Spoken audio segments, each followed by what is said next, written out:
Et si les 20 prochaines années étaient en fait déjà en train de s'écrire sous nos yeux? Pas dans une boule de cristal, non, mais dans les grandes tendances qui sont en train de façonner notre monde. C'est exactement ce qu'on va décoder ensemble aujourd'hui en se penchant sur un rapport qui tente de lire ces lignes de force. Alors, tous les 4 ans, les services de renseignement américains publient ce fameux rapport, le Global Trends. Attention, ce n'est pas de la voyance, c'est plutôt une sorte de carte des courants très puissants qui sont déjà là, en train de redessiner notre planète. C'est un outil, en quelque sorte, pour nous aider à naviguer dans un avenir qui s'annonce de plus en plus incertain. Et ça, c'est vraiment le point essentiel à comprendre. L'objectif, ce n'est pas de dire « voilà exactement ce qui va se passer », c'est plutôt d'explorer différents futurs possibles, histoire de pouvoir mieux s'y préparer. C'est toute la différence entre la prédiction, qui est souvent fausse, et la prospective, qui nous aide à réfléchir. Au cœur de ce rapport, il y a une idée, un mot qui revient sans cesse, le déséquilibre. Qu'est-ce que ça veut dire? Eh bien, c'est le constat qu'un fossé est en train de se creuser entre l'ampleur des défis mondiaux et la capacité de nos systèmes actuels, nos gouvernements, nos institutions, à y faire face. C'est ce déséquilibre qui va nous servir de fil rouge. Alors, comment est-ce qu'il se manifeste concrètement, ce déséquilibre? Le rapport identifie 4 forces de fond. On peut les imaginer comme des plaques tectoniques. Leurs mouvements sont lents, quasi invisibles au quotidien, mais leur puissance est telle qu'elles sont en train de transformer radicalement le paysage mondial. La toute première de ces plaques tectoniques, c'est la démographie. C'est simple, qui nous sommes, où nous vivons, quel âge nous avons, tout ça, ça constitue un moteur de changement absolument fondamental pour les décennies à venir. Et là, le contraste est juste saisissant. D'un côté, on a une Afrique subsaharienne en pleine explosion démographique, et de l'autre, une Europe qui stagne, voire qui décline. Ces trajectoires qui partent dans des directions opposées, ça va inévitablement créer d'énormes tensions, que ce soit sur les questions de migration, sur la compétition pour les ressources, ou même sur nos modèles sociaux. La deuxième grande force, et là ce n'est une surprise pour personne, c'est bien sûr l'environnement.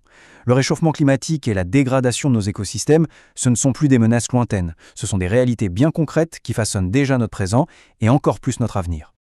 Quand on regarde les chiffres, la tendance est limpide. Les émissions mondiales de CO2 continuent d'augmenter, avec l'Asie comme principal moteur. Cette pression sur l'environnement, elle va avoir des conséquences en cascade sur absolument tous les aspects de nos vies. Ça va de la sécurité de notre alimentation à la compétition géopolitique pour des ressources qui se raréfient, comme l'eau par exemple. Troisième force structurelle, l'économie. Et là-dessus, le rapport nous avertit qu'on entre dans une nouvelle ère. Une ère marquée par des contraintes financières beaucoup plus fortes qu'avant. La crise de la Covid-19 a laissé des traces profondes, et notamment une véritable explosion de la dette publique dans de très nombreux pays. Si on ajoute à ça une croissance économique plus faible et un commerce mondial qui commence à se fragmenter, eh bien le résultat est simple. Les gouvernements auront beaucoup moins de marge de manœuvre pour investir ou pour faire face aux prochaines crises. Et enfin, la quatrième et dernière grande force, la technologie. Le rapport la décrit comme une véritable épée à double tranchant. C'est-à-dire qu'elle est capable du meilleur comme du pire. Prenons un exemple concret, les biotechnologies. D'un côté, c'est la promesse de traitements médicaux révolutionnaires ou d'une agriculture bien plus efficace. Génial. Mais de l'autre, ça soulève des dilemmes éthiques vertigineux et ça risque de créer de toutes nouvelles inégalités entre ceux qui y ont accès et les autres.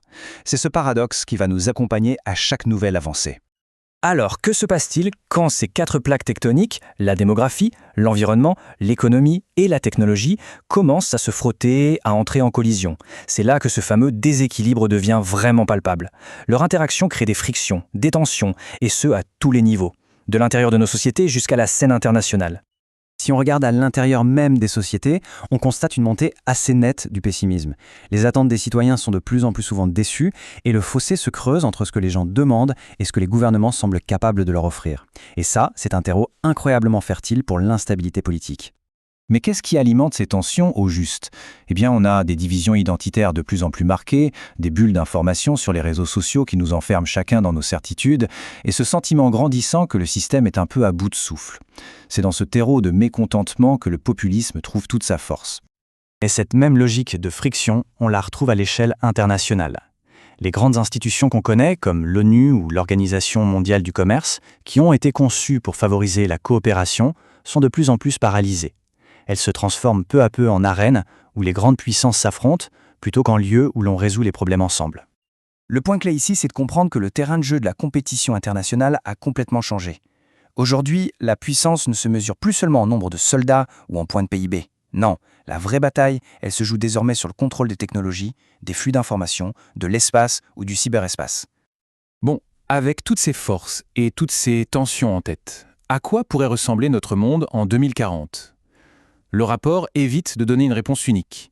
À la place, il nous propose plusieurs scénarios possibles, des sortes de futurs alternatifs, conçus pour nous faire réfléchir.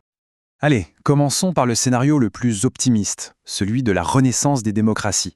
Dans ce futur-là, les sociétés ouvertes et les démocraties réussissent, grâce à l'innovation, à relever les grands défis.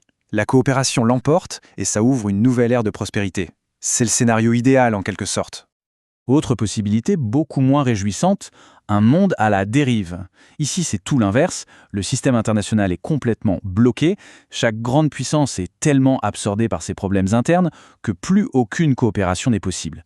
Pendant ce temps, les défis mondiaux s'accumulent dans un chaos qui ne fait que grandir. Et puis, il y a un troisième scénario, celui des silos séparés. Là, c'est un monde où la mondialisation fait complètement machine arrière. La planète se fracture en grands blocs rivaux, un bloc américain, un bloc chinois, un bloc européen, etc. Et chacun se replie sur soi-même dans un climat de méfiance et de compétition permanente. Mais il faut vraiment le répéter. Aucun de ces futurs n'est une fatalité. Ce ne sont pas des prédictions gravées dans le marbre, ce sont des outils pour réfléchir, des sortes d'avertissements sur les conséquences possibles, des choix que nous faisons ou que nous ne faisons pas aujourd'hui. Parce qu'au final, c'est ça la conclusion. L'avenir n'est pas encore écrit.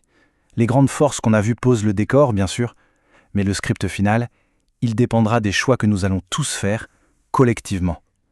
La vraie question, ce n'est donc pas de savoir ce que le futur nous réserve, mais plutôt quel futur nous allons décider de construire.